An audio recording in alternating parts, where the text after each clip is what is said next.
Welcome to પ્રાપ્તિસ kitchen. આજે આપણે કાજુ કારેલાનું એકદમ અનોખી રીતે શાક બનાવીશું। તો આ કાજુ કારેલાનું શાક બનાવવા માટે મેં અહીં અડધો કિલો જેટલા કારેલા લઈ લીધા છે અને કેવા કારેલાની પસંદગી કરવી તે પણ હું તમને જણાવી દઉં। જ્યારે પણ તમારે કોઈપણ કારેલાનું શાક બનાવવું હોય તો તેના માટે આ રીતે મીડિયમ જાડા એવા કારેલાની પસંદગી કરતી। વધુ પડતા જાડા હશે કારેલા તો તેમાં બી છે તે સોફ્ટ નહીં હોય અને વધુ પ્રમાણમાં મોટી સાઇઝના બી હશે। તો આ રીતના મીડિયમ થિકનેસવાળા કારેલા હશે તો તેમાં અંદર બી છે તે કૂણા હશે। તો તેનો ઉપરનો અને નીચેનો જે ભાગ છે તેને આપણે ચપ્પુની મદદથી કટ કરી અને આ રીતે તેની છાલને છે તે કાઢી લઈશું। છાલને આપણે વધુ ક્વોન્ટિટીમાં નથી કાઢવાની, ફક્ત તેનો કરકરીયો જે ભાગ ઉપરનો હોય છે અણીવાળો તેને જ આપણે આછો છે તેની છાલ કાઢી લઈશું। વધારે પડતી છાલ નથી કાઢવાની, કેમ કે આપણે જે પ્રોસેસ કરીને શાક બનાવવાના છે તો વધારે પડતી છાલ કાઢી લઈશું તો કારેલા છે તે ચવડ થઈ જશે, એટલા માટે આછી છાલ છે તેને કાઢી લઈશું આ રીતે।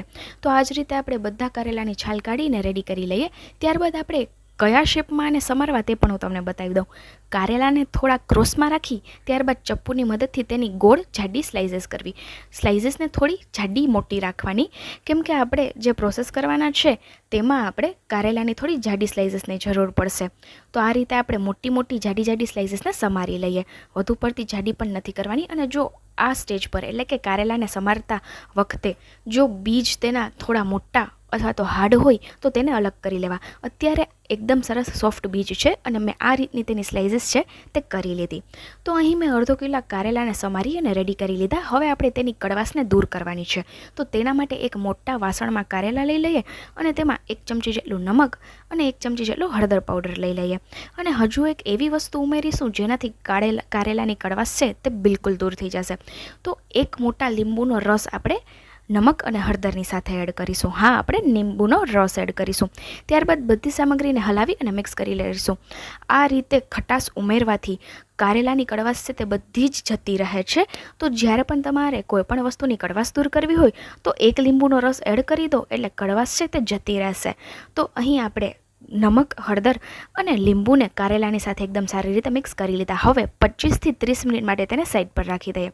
તો આ કારેલાને આપણે થોડી વાર માટે સાઈડ પર રાખીએ ત્યાં સુધીમાં આ શાકનો એક સ્પેશિયલ મસાલો તૈયાર કરીએ। તો તેના માટે એક બાઉલમાં આપણે અડધી ચમચી જેટલો હળદર પાવડર અને 1 ચમચી લાલ મરચાં પાવડર એડ કરી લઈએ। ત્યારબાદ આપણે તેમાં 1 ચમચી જેટલો ધાણા જીરા પાવડર એડ કરીશું। તમે બધા મસાલાની ક્વોન્ટિટી એડજસ્ટ કરી શકો છો। ત્યારબાદ અહીં 1/4 ટીસ્પૂન જેટલો શેકેલા જીરાનો પાવડર છે ટેસ્ટ માટે તેને એડ કરી દઈએ। ત્યારબાદ અહીં 1/4 ટીસ્પૂન જેટલો સંચળ પાવડર છે તેને પણ એડ કરી દઈએ। અને હવે ચટપટો મસાલો બનાવવા માટે આપણે 1/4 ટીસ્પૂન જેટલો આમચૂર પાવડર લઈ લીધો અને ટેસ્ટ વધારવા માટે 1/4 ટીસ્પૂન જેટલો ગરમ મસાલો છે। ત્યારબાદ આપણે ટેસ્ટના અકોર્ડિંગ નમક એડ કરી દઈશું।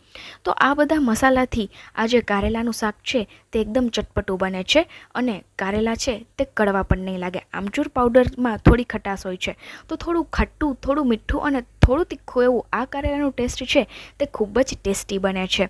તો અહીં આપણે આ કાજુ કારેલાના શાક માટેનો સ્પેશિયલ મસાલો છે તે રેડી કરી લીધો અને અહીં આ કારેલાને 25 મિનિટ જેટલો સમય થઈ ગયો છે અને તમે જોઈ શકો છો પાણી છે તે બધું અલગ થઈ ગયું છે અને કારેલાની કડવાશ છે તે પણ દૂર થઈ ગઈ હશે। તો પાણી અને કારેલાને અલગ કરી લઈએ। તો તેના માટે બંને હાથની વચ્ચે એકદમ સારી રીતે પ્રેસ કરી અને જેટલું પણ પાણી છે કારેલાનું તે બધું આપણે કાઢી લેવાનું છે। તો હળદર મીઠુંમાં આપણે જે રીતે અથાણું બનાવતા સમયે કેરીનું ખાટું પાણી કરીએ છીએ એ જ રીતે આપણે કારેલામાં આ પ્રોસેસ કરી, કેમ કે આપણે કારેલાની કડવાશ દૂર કરવાની છે। તો તમે આ રીતે પણ કારેલાની કડવાશ દૂર કરી શકો છો, પણ હા, ઓછામાં ઓછું હળદર, મીઠા અને લીંબુવાળા પાણીમાં કારેલાને 20 થી 25 મિનિટ તો રાખવું જ પડશે, તેનાથી એકદમ સારી રીતે તેની કડવાશ દૂર થઈ જશે। તમે એકલા નમકમાં પણ રાખી શકો છો, પણ ખટાશ છે તે કડવાશને વધારે પડતી ઓછી કરી નાખે છે, એટલા માટે મેં લીંબુ અને હળદર એડ કર્યા। તો અહીં મેં પાણી બધું જ દૂર કરી લીધું। હવે આપણે ચણાના લોટનું એટલે કે બેસનનું કોટિંગ કરવાનું છે। તો તેના માટે કારેલાને એક બાઉલમાં લઈ અને 2 ચમચી જેટલો બેસન છે તેની ઉપર આ રીતે સ્પ્રિંકલ કરી લઈએ। ત્યારબાદ આપણે આ ચણાના લોટનું એકદમ સારી રીતે કોટિંગ થઈ જાય એટલા માટે 1 થી 2 ચમચી જેટલું તેલ છે તે પણ એડ કરી દઈશું સાથે। અને હવે આ બંને વસ્તુને એકદમ સારી રીતે હલાવી અને કારેલાની સાથે મિક્સ કરશું તો કારેલાની એક સ્લાઇસીસ ઉપર એકદમ સરસ એવું ચણાના લોટનું કોટિંગ છે તે થઈ જશે।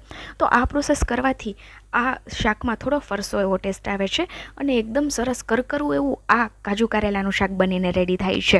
તો એકદમ સારી રીતે આપણે તમને હાથેથી પસંદ આવે તો તમે હાથેથી પણ કરી શકો છો. હું અત્યારે ચમચીની મદદથી મિક્સ કરી રહી છું. તો એકદમ સારી રીતે આપણે બધું હલાવી અને મિક્સ કરી લઈએ. તો તમે અહીં જોઈ શકો છો કારેલાની એક એક સ્લાઇસીસ ઉપર ચણાના લોટનું એકદમ સરસ કોટિંગ આવી ગયું છે. હવે આપણે કાજુ અને કારેલા બંનેને પહેલાં ફ્રાય કરવાના છે વઘાર કરતાં પહેલાં.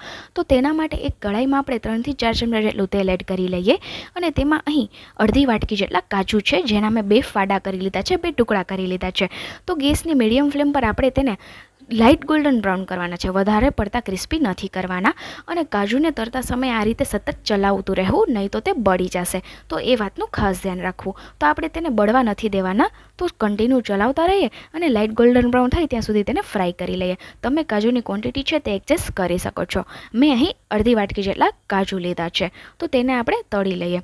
કાજુ તળાઈ ગયા બાદ હું તમને બતાવી દઉં કે આપણે કેવો કલર કરવાનો છે. તો જોઈ શકો છો લાઇટ ગોલ્ડન બ્રાઉન કલર આવી ગયો છે. આવો તેનો આપણે કલર હોવો જોઈએ કાજુ કારેલાના શાકમાં કાજુનો. તો કાજુને આપણે તેલમાંથી બહાર કાઢી લઈએ. ત્યારબાદ એ જ તેલમાં આપણે કારેલાને જે ચણાના લોટમાં કોટિંગ કરીને રેડી રાખેલા છે તે બધા કારેલાને આપણે એડ કરી દઈશું. આ સમયે ગેસની ફ્લેમ છે તે લો કરી નાખવી અને બધા કારેલાને તેલમાં એડ કરી લેવા. કારેલા તેલમાં એડ થઈ ગયા બાદ આપણે ગેસની મીડિયમ ટુ હાઈ ફ્લેમ પર કન્ટિન્યુ હલાવી અને 2 થી 3 મિનિટ માટે કારેલાને 80% જેટલા કૂક કરી લેવાના છે. આપણે સાવ કૂક નથી કરવાના, ફક્ત 80% જેટલા જ કૂક કરવાના છે. તો એ વાતનું ખાસ ધ્યાન રહે.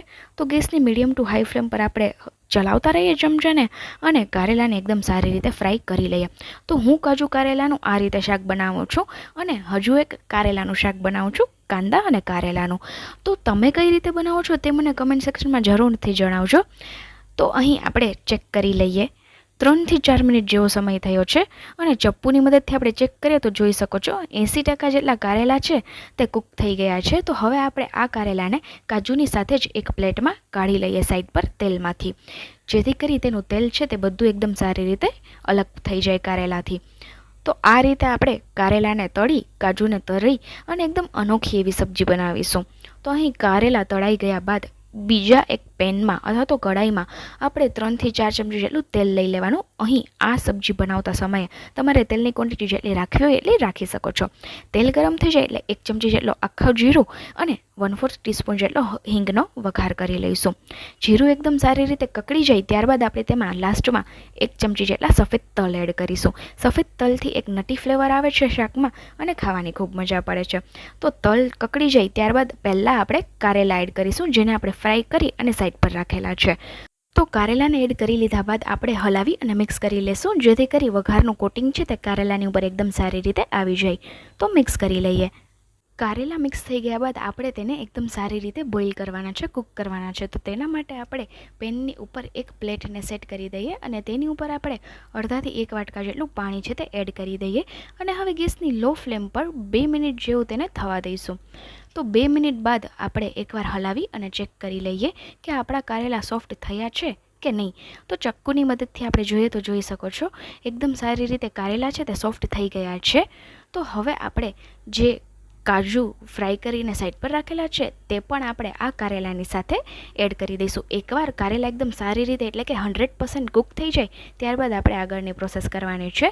તો કાજુ એડ થઈ ગયા બાદ 3 થી 4 તીખા લીલા મરચાં છે તે એડ કરું છું. તમે મોડા મરચાં લઈ શકો છો અથવા તો તીખાશ ના જોઈતી હોય તો મરચાંને તમે સ્કીપ પણ કરી શકો છો. પણ આ રીતે મરચાં કારેલાની સાથે ફ્રાય થઈ જશે તો એકદમ સરસ એવા ફ્રાય મરચાં છે તેનો ટેસ્ટ આ શાકમાં સરસ લાગે છે, એટલા માટે મેં એડ કર્યા છે. તો આ કાજુ અને મરચાંને મિક્સ કરી લીધા બાદ આપણે જે સ્પેશિયલ મસાલો રેડી કરીને સાઈડ પર રાખેલો છે તે પણ આ સમયે કારેલાની ઉપર એકદમ સારી રીતે બધી સાઈડ ઇક્વલી સ્પ્રેડ કરી લઈશું. બધા મસાલાને આ રીતે બાઉલમાં મિક્સ કરી અને ત્યારબાદ આ રીતે ઉપરથી એડ કરવાથી બધા મસાલાનો એક સરખો ટેસ્ટ છે તે આ શાકમાં આવે છે, એટલા માટે આ રીતે એડ કરવો. ને હવે હલાવી અને આપણે મિક્સ કરી લઈએ. તો બધા મસાલા એકવાર કારેલાની સાથે મિક્સ થઈ જાય ત્યારબાદ મસાલામાંથી તેલ છૂટવા લાગે ત્યાં સુધી આપણે તેને કૂક કરી લઈશું. તો એકદમ સારી રીતે આપણે પહેલાં તો હલાવી લઈએ. ત્યારબાદ આપણે તેમાં ગળાશ માટે અડધી વાટકી જેટલો ગોળ એડ કરીશું. તમે ખાંડ પણ લઈ શકો છો. જો તમને ગળ્યું શાક પસંદ ના હોય તો તમે ગોળની ક્વોન્ટિટી ઓછી કરી શકો છો. અને મારી જેમ ફૂડી લોકો હોય તો તેને કારેલાનું કડવું શાક પણ ભાવે, તો હું ગોળને વધારે પડતો સ્કીપ કરું છું. પણ હું તમને અત્યારે આ રીતે ગોળ એડ કરી મિક્સ કરી અને બતાવી રહી છું. ગોળ મિક્સ થઈ જાય ત્યારબાદ ઢાંકી અને ફરી 2 મિનિટ જેવું થવા દઈશું. 2 મિનિટ બાદ આપણે ચેક કરી લઈએ તો જોઈ શકો છો એકદમ સરસ તેલ છે તે છૂટું પડી ગયું છે અને ગોળ પણ એકદમ સારી રીતે ઓગળી ગયો છે. તો આ રીતે આપણું કાજુ કારેલાનું શાક છે તે એકદમ ચટપટું એવું બની અને રેડી થઈ ગયું છે. તો હવે આપણે આ કાજુ કારેલાના શાકને છે તે સર્વ કરી લઈએ. તો પરોઠા, ભાખરી અને રોટલી સાથે આ કાજુ કારેલાનું શાક એકદમ ટેસ્ટી લાગે છે. તો આજની મારી આ કાજુ કારેલાની અનોખી રેસિપી પસંદ આવી હોય તો ફ્રેન્ડ્સ એન્ડ ફેમિલીમાં શેર જરૂરથી કરજો. અને હા, સાથે તમારે આવા હેલ્ધી, ઇન્સ્ટન્ટ અને અનોખા રેસિપીના વિડીયોઝ જોવા હોય તો મારી ચેનલ પર આવ્યા છો તો ચેનલને એકવાર વિઝિટ કરો, જેમાં તમને સિઝનલ, હેલ્ધી અને અનોખા રેસિપીના વિડીયોઝ ઘણા બધા મળી રહેશે. આવા બીજા અનોખા, ઉપયોગી, હેલ્ધી અને સિઝનલ રેસિપીના વિડીયો સાથે આપણે ફરી મળીશું. બાય. Thanks for watching.